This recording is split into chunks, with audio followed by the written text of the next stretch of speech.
আসসালামু আলাইকুম। আজকে আমি একটা আলু আর একটা ডিম দিয়ে ভীষণ মজার মুখরোচক নাস্তা বানিয়ে দেখাবো।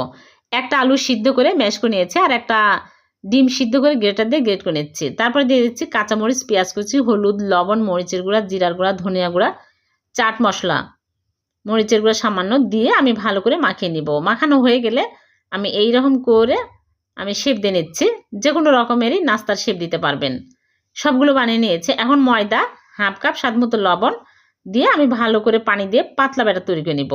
একদম স্মুথ করে ব্যাটার ফেটিয়ে নিতে হবে, লাঞ্চ থাকা যাবে না।